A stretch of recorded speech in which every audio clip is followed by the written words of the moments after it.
All right, welcome back to another episode of the Ducks on Base podcast. We continue our MLB Draft preview. Um, Fox will tell us who we're talking about today. All right, we're going to be talking about Max Molony, the shortstop for Oregon. He's a 21-year-old, played shortstop for the Ducks, 6'2", throws right and bats right.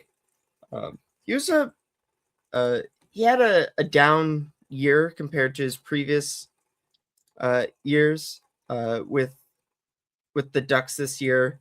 I still played pretty good shortstop overall, but his offensive numbers really soured this season. He went from a 300 hitter to a 233 hitter.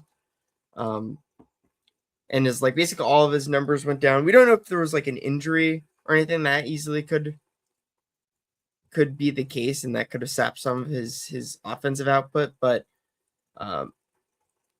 basically, the big issue was that he just really didn't have any his hitting and his hitting really just his on base percentage really didn't come up this season. He struck out more.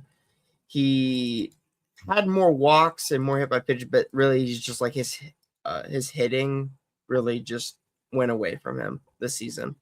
Yeah, numbers are pretty much down across the board. Less home runs, less RBIs. Everything was pretty much down.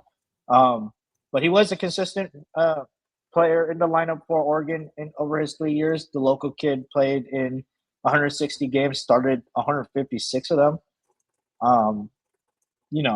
I think great glove. But I'm obviously not a scout. Fox isn't a scout either, but I don't know. I'm a little wary about kind of how his for hitting was this year.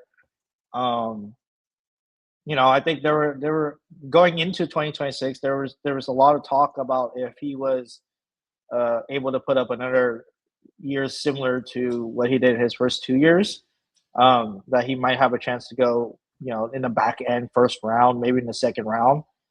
But I think that I would be very interested to see where he lands up. What do you think, Fox? Yeah, there's definitely the potential that you could explain, if it depends really on the interview and if what the explanation was for the downturn this year.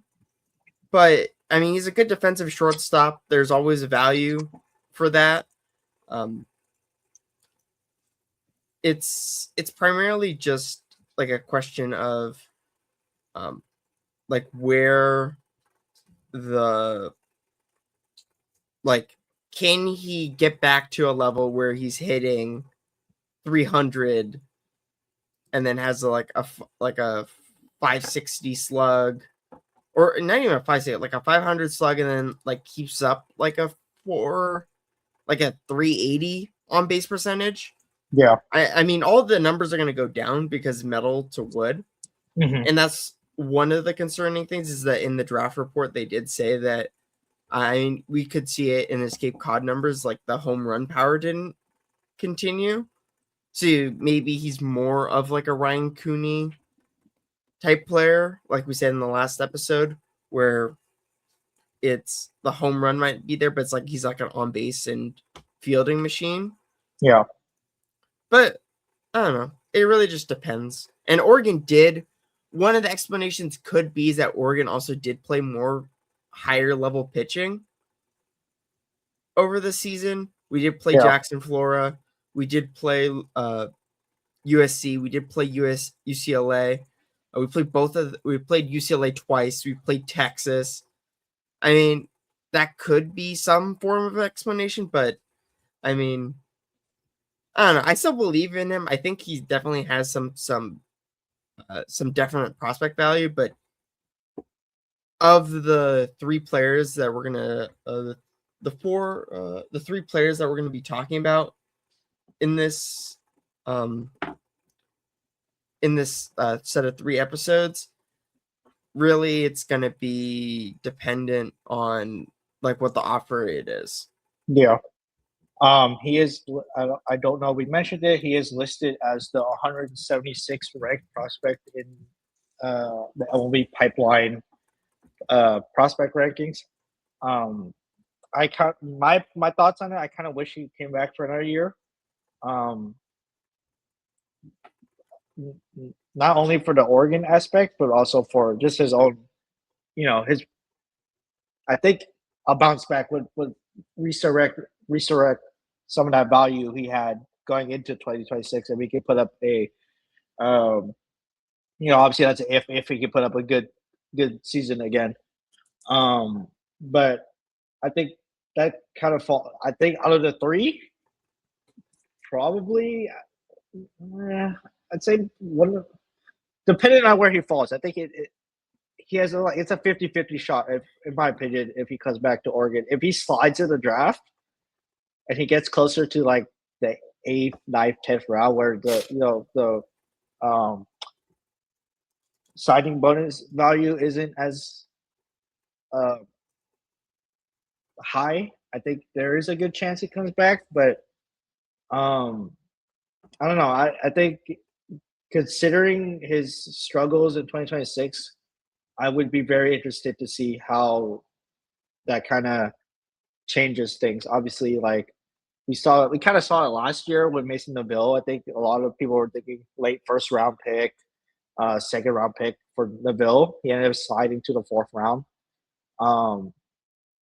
Partially, I would assume partially because of the late season performance in the last, I'd say, month or so. So I'd be this is something I'm very intrigued and gonna follow. Yeah, it's really just dependent on what his goals are. Really, like, is he interested in getting to the majors right now and getting the development right now? I mean, being like 21 years old, you're also looking at when you're gonna, if you make it to the MLB, how young you're gonna be for your first contract. Yeah, is also an option, but we'll see. It really just depends on what he and his agent and are hearing about the MLB draft. Yeah. But Yeah. That's it for this episode. We'll be talking about Cal Scolari in the next episode, so be sure to watch this next time. Yeah, make sure to follow us on Instagram and Spotify for content throughout this weekend surrounding the MLB draft. And we'll see you guys back for next episode.